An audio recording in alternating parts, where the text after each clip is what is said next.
Hi, welcome to White Class. Magnetic Effect of Electric Current എന്ന ഫിസിക്സിന്റെ second ചാപ്റ്ററിന്റെ review class ആണ് ഇന്ന് നമ്മൾ ക്രമീകരിച്ചിരിക്കുന്നത്. നിങ്ങൾക്ക് എല്ലാവർക്കും ക്ലാസ്സിലേക്ക് സ്വാഗതം. Students, magnetic effect of electric current എന്ന ഈ സെക്കൻഡ് ചാപ്റ്റർ നമുക്കൊന്ന് വളരെ വേഗത്തിൽ റിവൈസ് ചെയ്ത് പോകാം. രണ്ട് തരം മാഗ്നറ്റുകളെ കുറിച്ച് നമ്മളിവിടെ കാണുന്നു. ഇതൊന്ന് സാധാരണ മാഗ്നറ്റ് ആണ്, ഇത് ഇലക്ട്രോ മാഗ്നറ്റ് ആണ്. ഇലക്ട്രോ മാഗ്നറ്റ് നമ്മൾ ശ്രദ്ധിക്കുമ്പോൾ അറിയാം, ഇതൊരു കോയിലാണ്. കോയിലിലൂടെ ഇലക്ട്രിസിറ്റി കടന്നു പോകുമ്പോൾ ഒരു മാഗ്നറ്റിക് ഫീൽഡ് ഉണ്ടാകുന്നു. ഇതാണ് ഈ ചാപ്റ്ററിലെ പ്രധാനപ്പെട്ട വിഷയം. കഴിഞ്ഞ ചാപ്റ്ററിൽ നമ്മൾ ഹീറ്റിംഗ് ഇഫക്റ്റും അതുപോലെ തന്നെ ലൈറ്റിംഗ് ഇഫക്റ്റുമാണ് യഥാർത്ഥത്തിൽ മനസ്സിലാക്കിയത്. ഈ ചാപ്റ്ററിൽ നമ്മൾ magnetic effect of electric current ആണ് യഥാർത്ഥത്തിൽ നമ്മൾ മനസ്സിലാക്കുന്നത്. Magnetic effect of electric current. ഒരു ഇലക്ട്രോ മാഗ്നറ്റിന് സാധാരണ ഒരു മാഗ്നറ്റിനെ പോലെ എല്ലാം ഉണ്ടെന്ന് നമുക്ക് മനസ്സിലാക്കാനായിട്ട് സാധിക്കും. സാധാരണ ഒരു പെർമനന്റ് മാഗ്നറ്റ് എല്ലായ്പ്പോഴും അതിന് മാഗ്നറ്റിസം ഉണ്ട്. പക്ഷെ ഇതിന് ഇലക്ട്രിസിറ്റി കടന്നു പോകുമ്പോൾ മാത്രമേ മാഗ്നറ്റിസം ഉള്ളൂ എന്ന് മാത്രമേ ഉള്ളൂ. മറ്റ് എല്ലാ കാര്യങ്ങളും, ഒരു മാഗ്നറ്റിനാകുമ്പോൾ സൗത്ത് പോള് നോർത്ത് പോള് ഉണ്ട്, അതുപോലെ നോർത്തിൽ നിന്ന് ഫ്ലക്സ് ലൈൻസ് പോകുന്നുണ്ട്, അതും ഇതിനുണ്ട്, അല്ലെ? അങ്ങനെ എല്ലാ തരം കാര്യങ്ങളും ഉണ്ട്. ഒരേ ഒരു വ്യത്യാസം, ഇതിന് ഇലക്ട്രിസിറ്റി ഇല്ലാതെ വരുമ്പോൾ ഇത് മാഗ്നറ്റിസം അതിന് നഷ്ടപ്പെട്ടു പോകും. ഇതിന് അപ്പോഴും മാഗ്നറ്റിസം ഉണ്ടാകും. ആ ഒരു വ്യത്യാസം മാത്രമേ ഉള്ളൂ. അപ്പോ നമുക്കറിയാം, ഒരു മാഗ്നറ്റിന് നോർത്തും സൗത്തും രണ്ട് പോളുകളുണ്ട്. അതുപോലെ തന്നെ ഒരു മാഗ്നറ്റ് എപ്പോഴും സൗത്ത് നോർത്ത് ഡയറക്ഷനിലാണ്. നമ്മൾ അതിന് ഫ്രീ ആയിട്ട് തൂക്കിയിടുകയെല്ലാം ചെയ്യുകയാണെങ്കിൽ അത് സൗത്ത് നോർത്ത് ഡയറക്ഷനിൽ മാത്രം അത് തൂങ്ങി കിടക്കുള്ളൂ. ഒരിക്കലും അത് ഈ ഒരു പൊസിഷനിൽ വെസ്റ്റ് ഈസ്റ്റ് ഡയറക്ഷനിൽ ഒരു കാരണവശാലും അത് കിടക്കുകയില്ല. പിന്നെ നമ്മൾ അതിനെ നിർബന്ധപൂർവ്വം അങ്ങനെ ആക്കിയാൽ മാത്രമേ അങ്ങനെ സാധിക്കുകയുള്ളൂ. അപ്പോ ഒരു മാഗ്നറ്റ് ഫ്രീ ആയിട്ടിരുന്നാൽ അത് സൗത്ത് നോർത്ത് ഡയറക്ഷനിലായിരിക്കും. അതിന്റെ നോർത്ത് പോള് നോർത്തിലേക്കും സൗത്ത് പോള് ഭൂമിയുടെ സൗത്തിലേക്കും ആയിരിക്കുന്നത്. അപ്പൊ ഒരു മാഗ്നറ്റിന് നമുക്ക് കിട്ടിക്കഴിഞ്ഞാൽ അതിന് സൗത്ത് നോർത്ത് നമുക്ക് അറിയില്ലെങ്കിൽ വളരെ വേഗത്തിൽ നമുക്കത് കണ്ടുപിടിക്കാൻ പറ്റും. അതിനെ ഒരു ചരടിൽ കെട്ടി തൂക്കിട്ടാൽ മതി. അപ്പോ നോർത്ത് ഡയറക്ഷനിലേക്ക് പോയിന്റ് നിൽക്കുന്ന പോൾ ഏതാണോ അത് നോർത്ത് പോൾ, സൗത്തിലേക്ക് കടക്കുന്ന പോൾ സൗത്ത് പോൾ. അങ്ങനെ നമുക്ക് വളരെ വേഗത്തിൽ കണ്ടെത്താൻ പറ്റും. ഇനി ഒരു മാഗ്നറ്റ് നമുക്ക് കിട്ടുമ്പോ ഇനി നമുക്ക് അതിന്റെ ഇതൊന്നും അറിയാനായിട്ട് പാടില്ലെങ്കിൽ, ഇത് സൗത്ത് നോർത്തും അറിയാൻ പാടില്ലെങ്കിൽ, നമ്മളൊരു മാഗ്നറ്റിക് നീഡില് അതിന്റെ അടുത്ത് കൊണ്ടുവരിക. മാഗ്നറ്റിക് നീഡിലിന്റെ നോർത്ത് അടുത്ത് കൊണ്ടുവരുമ്പോൾ നോർത്ത് ഈ ഇതിനോട് ചേർന്നത് എങ്ങനെ നിൽക്കുകയാണ്, ഡിഫ്ലക്ട് ഒന്നും ചെയ്യുന്നില്ല, ആ അട്രാക്ഷൻ വന്നിങ്ങനെ നിൽക്കുകയാണെങ്കിൽ നമുക്ക് മനസ്സിലാക്കാൻ പറ്റും സൗത്ത് ആണെന്ന് മനസ്സിലാക്കാൻ പറ്റും. അല്ല, മാഗ്നറ്റിക് കോമ്പസിന്റെ സൗത്ത് പോളാണ് ഇങ്ങനെ ഇതിന്റെ നേരെ വരുന്നതെങ്കിൽ അത് ഇത് നോർത്ത് ആണെന്ന് നമുക്ക് മനസ്സിലാക്കാനായിട്ട് സാധിക്കും. കാരണം മാഗ്നറ്റിന്റെ ലൈക്ക് പോൾസ് റിപ്പൽ ചെയ്യുന്നു, അൺലൈക്ക് പോൾസ് അട്രാക്ട് ചെയ്യുന്നു എന്നുള്ള ആ ഒരു പ്രിൻസിപ്പിളിൽ നിന്നാണ് നമ്മളത് മനസ്സിലാക്കുന്നത്. ഓക്കെ, ഇവിടെ നമ്മൾ ഈ ചാപ്റ്ററിൽ മെയിൻ ആയിട്ട് ഡിസ്കസ് ചെയ്യുന്നത് ഇലക്ട്രിസിറ്റി കണ്ടക്ട് ചെയ്തുകൊണ്ടിരിക്കുന്ന ഒരു വയർ, അല്ലെ? Electricity carrying conductor. ആ കണ്ടക്ടറിന് ചുറ്റും ഒരു മാഗ്നറ്റിക് ഫീൽഡ് ഉണ്ട് എന്നുള്ള ആ ഒരു കാര്യമാണ് നമ്മൾ ഈ ചാപ്റ്ററിൽ മെയിൻ ആയിട്ട് മനസ്സിലാക്കുന്നത്. ഇവിടെ ഒരു കണ്ടക്ടർ വെച്ചിരിക്കുകയാണ്, AB. കണ്ടക്ടർ AB ആണ്. അതിനകത്ത് അതിന്റെ ഇലക്ട്രിസിറ്റി പാസ് ചെയ്യുന്ന ഡയറക്ഷൻ ഇതാണ്. അപ്പൊ ഇത് പ്രധാനമായിട്ട് നമ്മൾ ശ്രദ്ധിക്കണം. ഇത് സൗത്ത് ഡയറക്ഷൻ, സൗത്ത് നോർത്ത് ഡയറക്ഷനിലാണ് വെച്ചിരിക്കുന്നത്. അതിന് പാരലായിട്ട് തന്നെ അതിന്റെ താഴെ ഒരു മാഗ്നറ്റിക് കോമ്പസും വെച്ചിട്ടുണ്ട്. അതിന്റെ സൗത്ത് നോർത്തും ഇങ്ങനെ തന്നെ ഇരിക്കുന്നത്. നമ്മൾ പ്രത്യേകിച്ച് വെക്കേണ്ട, അങ്ങനെ തന്നെ ഇരിക്കുള്ളൂ. നോർത്തിലേക്കാണ് നോർത്ത് ഇരിക്കുള്ളൂ. അപ്പൊ ഇപ്പൊ ഒരു പ്രശ്നമില്ല. പക്ഷെ ഇലക്ട്രിസിറ്റി നിങ്ങളെ പാസ് ചെയ്യാൻ തുടങ്ങുമ്പോൾ പെട്ടെന്ന് ഈ നോർത്ത് പോള്, അതിന് രണ്ട് സാധ്യതകളുണ്ട്. ഒന്നുകിൽ വെസ്റ്റിട്ട് നീങ്ങാം, അല്ലെങ്കിൽ അത് ഈസ്റ്റിലേക്ക് നീങ്ങാം. പക്ഷെ ഇങ്ങനെ ഇരിക്കുന്ന ഈ മാഗ്നറ്റിക് കോമ്പസ് ഇലക്ട്രിസിറ്റി AB-യിൽ ഈ ഡയറക്ഷനിൽ കടന്നു പോകുമ്പോൾ ഈ നോർത്ത് പോള് വെസ്റ്റിലേക്കാണ് മൂവ് ചെയ്യുന്നതെന്ന് നമ്മൾ മനസ്സിലാക്കിയിരിക്കണം. അതേസമയം ഇലക്ട്രിസിറ്റി ഇങ്ങനെയാണ് കടന്നു പോകുന്നതെന്ന് ഇരിക്കട്ടെ, B-യിൽ നിന്ന് A-യിലേക്കാണ് കടന്നു പോകുന്നതെങ്കിൽ ഈ നോർത്ത് പോള് ആദ്യം വെസ്റ്റിലേക്കാണ് പോയെങ്കിൽ ഈ നോർത്ത് പോൾ ഈ ഈസ്റ്റിലേക്കായിരിക്കും പോവുക. ഓക്കെ, അപ്പൊ നമ്മളിപ്പോ പിടിച്ചിരിക്കുന്നത് ഈ മാഗ്നറ്റിക് കോമ്പസിന്റെ മുകളിലാണ് ഈ ലൈൻ പിടിച്ചിരിക്കുന്നത്. ഇത് രണ്ടും പാരലൽ ആണ് താൻ. ഇനി നമ്മള് തിരിച്ച് ഈ മാഗ്നറ്റിക് കോമ്പസിന്റെ മുകളിൽ പിടിക്കും. എന്ന് വെച്ചാൽ വയറ് താഴെ, ഈ മാഗ്നറ്റിക് കോമ്പസ് മുകളിലുമാണ്. ഇങ്ങനെ മുകളിലാണ് പിടിച്ചിരിക്കുന്നത്. അപ്പൊ നമുക്കറിയാം, ആദ്യം നമ്മൾ പറഞ്ഞത് A-യിൽ നിന്ന് B-യിലേക്ക് ഇലക്ട്രിസിറ്റി പാസ് ചെയ്യുമ്പോൾ ഈ നോർത്ത് പോള് എങ്ങോട്ടേക്ക് നീങ്ങുമെന്ന് നമ്മൾ പഠിച്ചത് വെസ്റ്റിലേക്ക് പോകുന്ന പഠിച്ചത്. പക്ഷെ ഈ മാഗ്നറ്റിക് നീഡില് ഈ വയറിന്റെ മുകളിലാണെങ്കിൽ നേരെ തിരിച്ചായിരിക്കും സംഭവിക്കുക. ഈ നോർത്ത് പോള് ഈസ്റ്റിലേക്കായിരിക്കും പോവുക. ഓക്കെ, അപ്പൊ അത് നേരെ റിവേഴ്സ് ആവുമെന്ന് ചുരുക്കം. അപ്പൊ ഈ മാഗ്നറ്റിക് കോമ്പസിന്റെ മുകളില് ഈ AB കണ്ടക്ടർ ഇങ്ങനെ വെച്ചിട്ട് നമ്മൾ ഇലക്ട്രിസിറ്റി കടത്തി വിടുമ്പോൾ ഇലക്ട്രിസിറ്റി ഈ ഡയറക്ഷനിലാണെങ്കിൽ നോർത്ത് പോള് വെസ്റ്റിലേക്ക് പോകും. ഇവിടെ നിന്ന് ഇങ്ങോട്ടാണെങ്കിലോ ഇലക്ട്രിസിറ്റി ബിയിൽ നിന്ന് എയിലേക്കാ പോകുന്നതെങ്കിലോ ഈ നോർത്ത് പോള് ഈസ്റ്റിലേക്ക് പോകും. അത് രണ്ടും നമ്മൾ മനസ്സിലാക്കി. അതേപോലെ തന്നെ ഇതിന്റെ താഴെയാണ് ഈ വയറ് മുകളിലും കോമ്പസ് താഴെയുമായിട്ട് വെച്ചിരിക്കുന്നതെങ്കിൽ എയിൽ നിന്ന് ബിയിലേക്ക് പോകുമ്പോൾ ഈ നോർത്ത് പോൾ വെസ്റ്റിലേക്കല്ല പോവുക, ഈസ്റ്റിലേക്ക് പോവുക. അതാണ് ഇവിടെ കാണിച്ചിരിക്കുന്നത്. ഓക്കെ, നമുക്ക് അടുത്ത ഭാഗത്തോട്ട് പോകാം.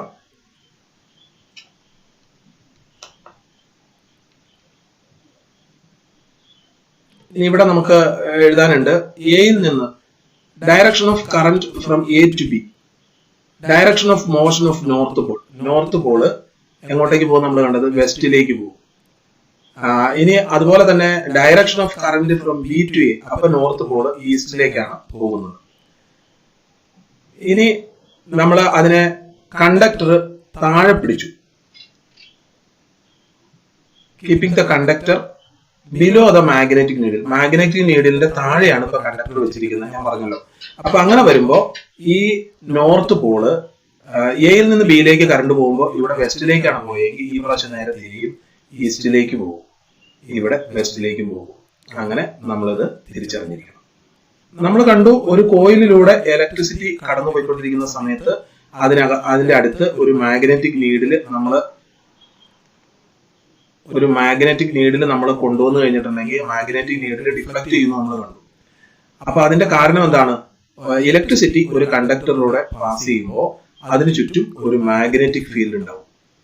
അങ്ങനെ A magnetic field is developed around A current carrying conductor. ഈ മാഗ്നറ്റിക് ഫീൽഡ് എന്ത് ചെയ്യുന്നു? ഈ magnetic field exerts force on magnet.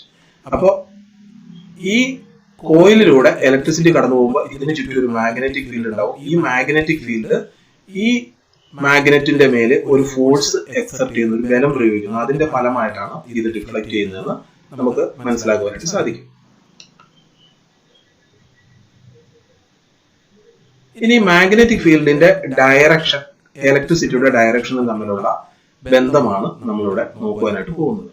അപ്പൊ അതിന് ഇവിടെ നമ്മൾ കാണുന്നത് ഇലക്ട്രിസിറ്റി ഇത് പോസിറ്റീവ് ആണല്ലോ, ഇങ്ങനെയാണ് പോയിക്കൊണ്ടിരിക്കുന്നത്. ഇലക്ട്രിസിറ്റി ഇങ്ങനെയാണ് പോകുന്നത്, പോസിറ്റീവിൽ നിന്ന് നെഗറ്റീവിലേക്കാണ്. ഇപ്പൊ direction of current in the circuit പോസിറ്റീവിൽ നിന്ന് നെഗറ്റീവിലേക്കാണ്. ഇനി രണ്ടാമത് direction of magnetic field lines around X R in the clockwise or anticlockwise direction. ഏത് ഡയറക്ഷനിലായിരിക്കും ഈ എക്സിലെ എന്ന് വെച്ചാൽ ഇലക്ട്രിസിറ്റി ഇങ്ങനെയാണ് പാസ് ചെയ്യുന്നതെന്ന് ഓർക്കുക. അപ്പൊ അവിടെ ഫ്ലക്സ് ലൈൻസിന്റെ ഡയറക്ഷൻ ക്ലോക്ക് വൈസ് ആയിരിക്കുമോ ആന്റി ക്ലോക്ക് വൈസ് ആയിരിക്കുമോ എന്ന്.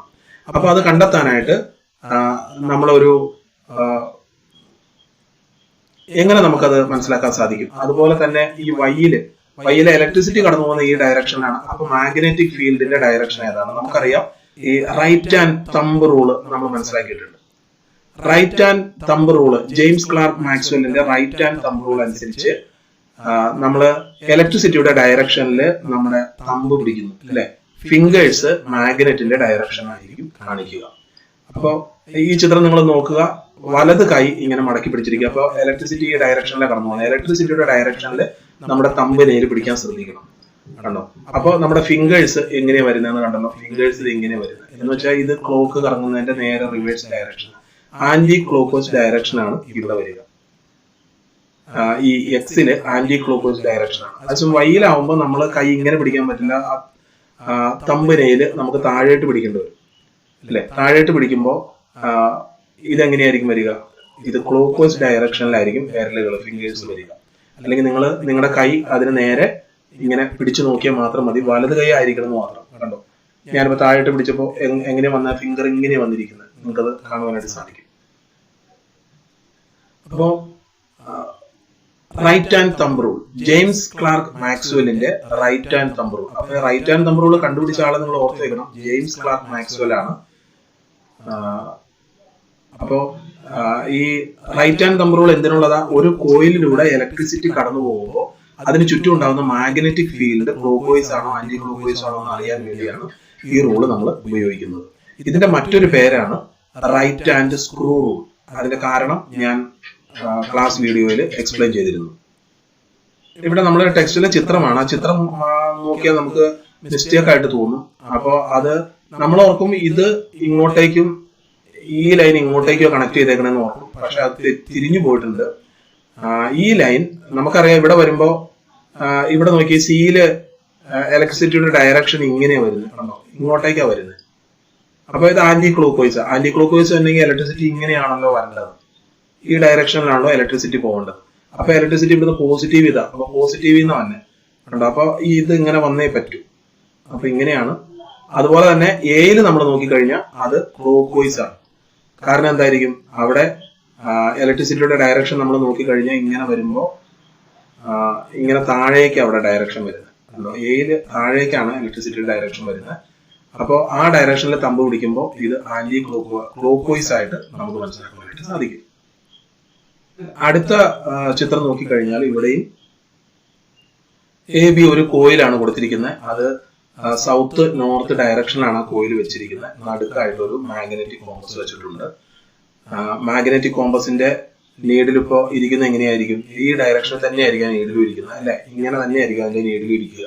പക്ഷെ ഇലക്ട്രിസിറ്റി കടന്നു പോകുന്ന സമയം വരുമ്പോൾ നമുക്കറിയാം നോർത്ത് പോൾ എങ്ങോട്ടേക്ക് പോകും? നോർത്ത് പോള് ഈ സൈഡിലേക്ക് പോകും, വെസ്റ്റ് സൈഡിലേക്ക് തിരിയും. അതുപോലെ തന്നെ സൗത്ത് പോള് ഈസ്റ്റിലേക്കും തിരിയും എന്നുള്ള കാര്യം നമുക്കറിയാം. ഇവിടെ നമ്മൾ കൂടുതൽ കോയിലുകൾ ഉപയോഗിക്കണം. കോയിലിന്റെ എമൗണ്ട് കൂടുകയാണെങ്കിൽ ഇതിന്റെ ഡിഫ്ലക്ഷന്റെ റേറ്റ് കൂടും. The strength of the magnetic field increases when the number of turns of the coil or current is increased.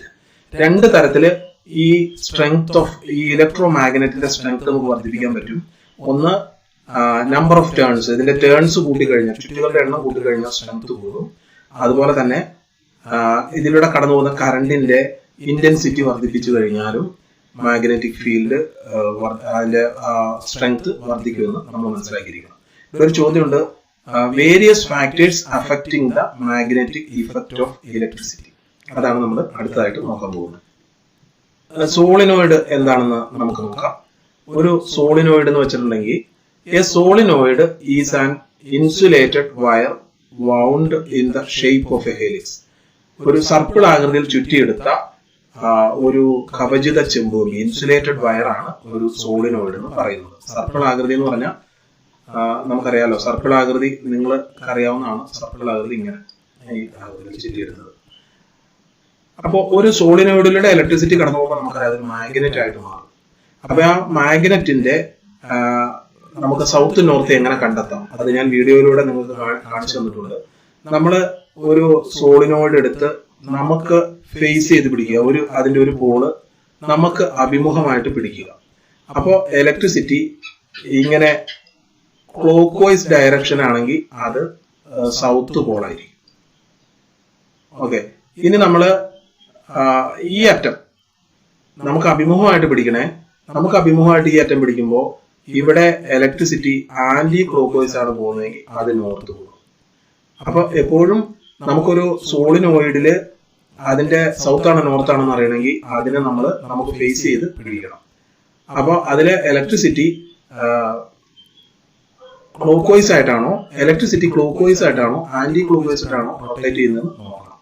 അങ്ങനെ നമ്മൾ എപ്പോഴും ചിന്തിച്ച് മനസ്സിലാക്കുക, ക്ലോക്ക് വൈസ് ഡയറക്ഷൻ ആണെങ്കിൽ സൗത്ത് പോൾ, അതുപോലെ ആന്റി ക്ലോക്ക് വൈസ് ഡയറക്ഷൻ ആണെങ്കിൽ നോർത്ത് പോൾ. അങ്ങനെ നമ്മൾ മനസ്സിലാക്കിയിരിക്കുക.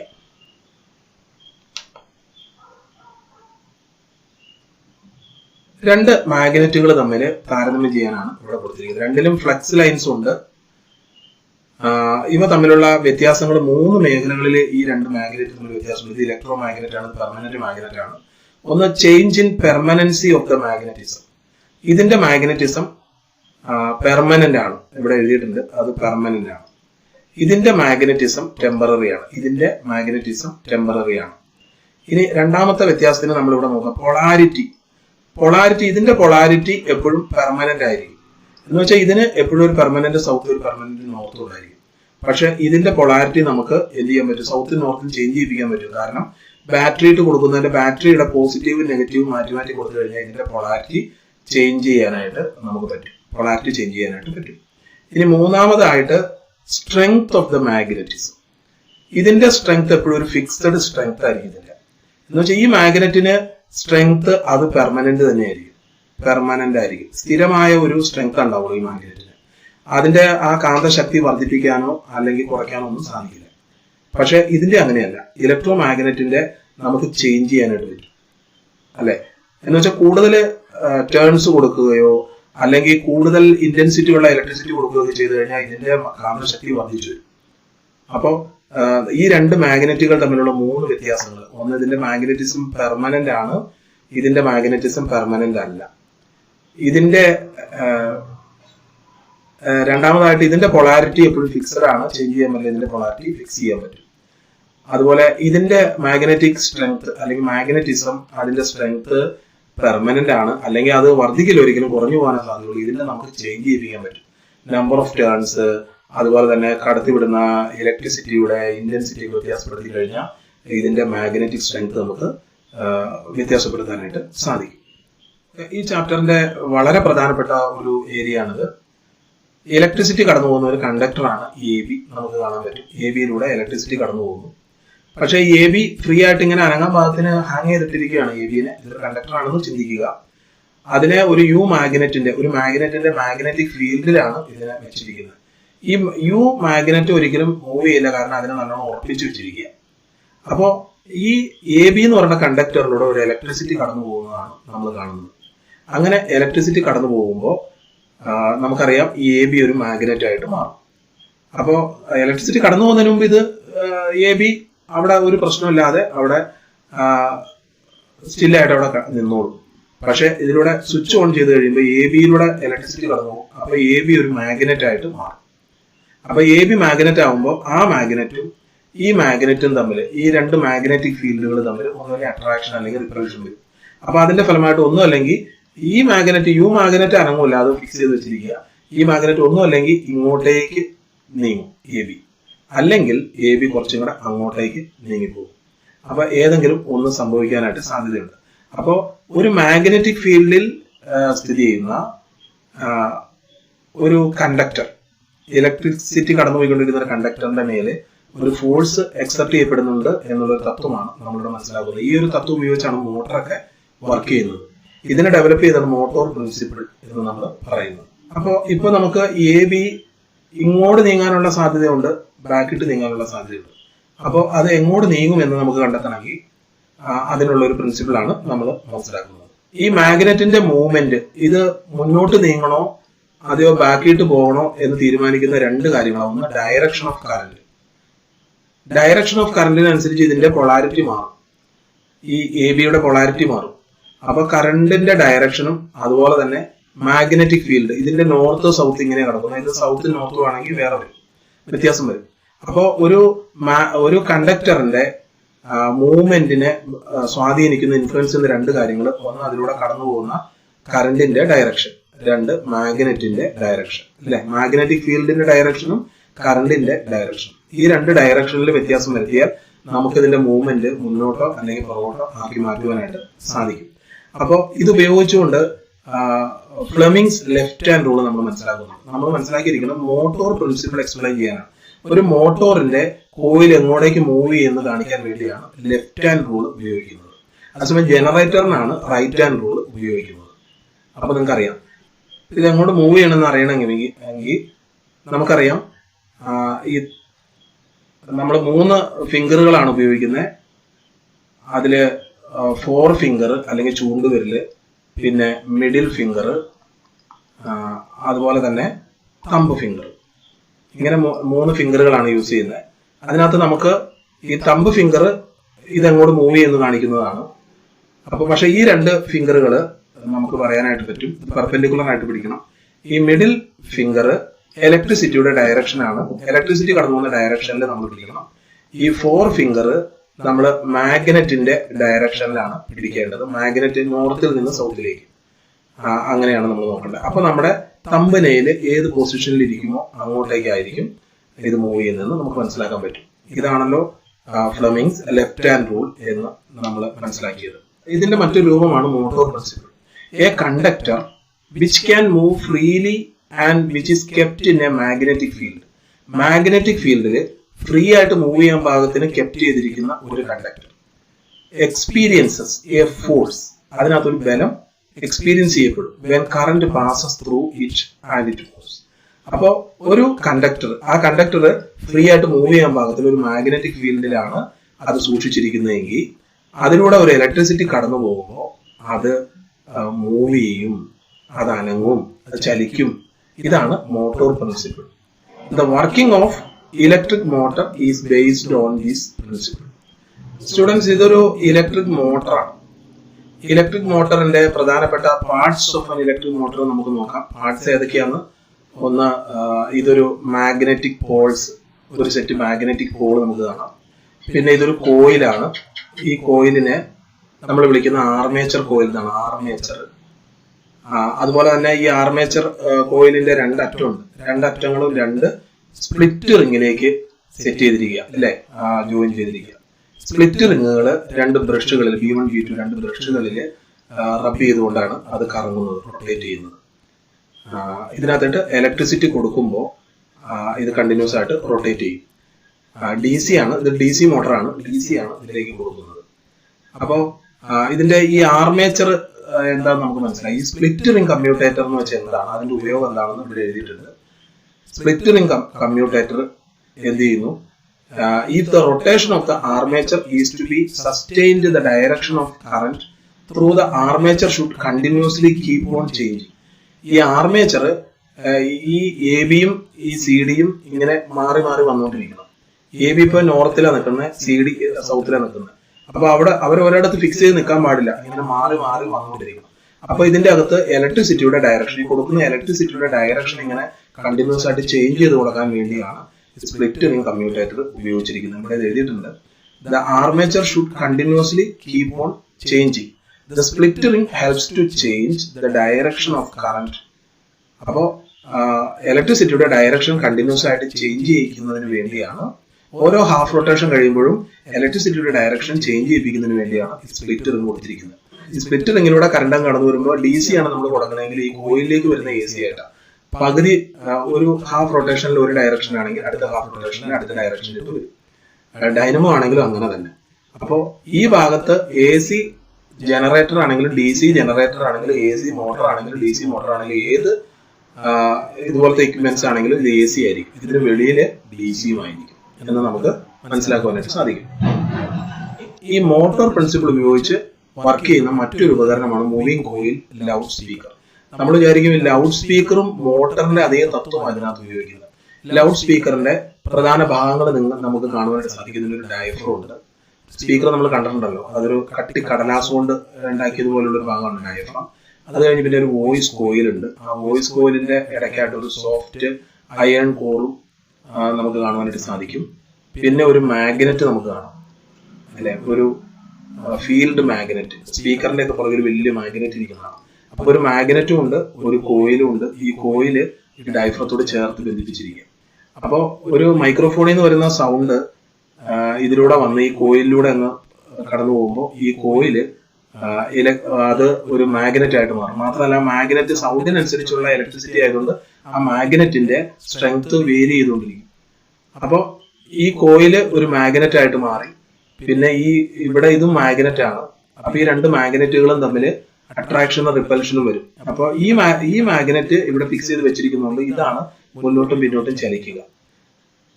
ഓക്കെ, അപ്പൊ ഒരു മാഗ്നറ്റിക് ഫീൽഡിൽ ഫ്രീ ആയിട്ട് റൊട്ടേറ്റ് ചെയ്യാൻ പാകത്തിന് അല്ലെങ്കിൽ മൂവ് ചെയ്യാൻ പാകത്തിന് സ്ഥിതി ചെയ്യുന്ന ഒരു കോയിൽ, അതിലൂടെ ഇലക്ട്രിസിറ്റി കടന്നു പോകുമ്പോൾ ആ കോയിൽ മൂവ് ചെയ്യും. അതാണല്ലോ മോട്ടോർ പ്രിൻസിപ്പിൾ.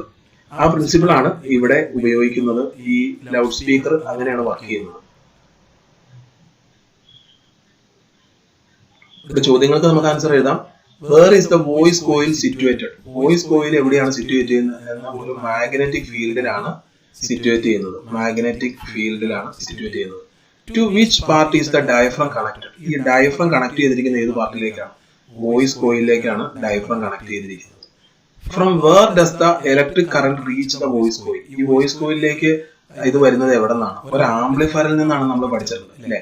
ആദ്യം സൗണ്ടിനെ, ശബ്ദത്തെ ഇലക്ട്രിക് സിഗ്നലാക്കി മാറ്റുന്ന ഒരു മൈക്രോഫോൺ നമുക്കിവിടെ കാണാം. ആ മൈക്രോഫോണിൽ നിന്നുള്ള സിഗ്നലിനെ ഒരു ആംപ്ലിഫയറിലേക്കാണ് കൊടുക്കുന്നത്. ആംപ്ലിഫയർ ഈ സിഗ്നലിനെ ഒന്നും കൂടെ ശക്തിപ്പെടുത്തും.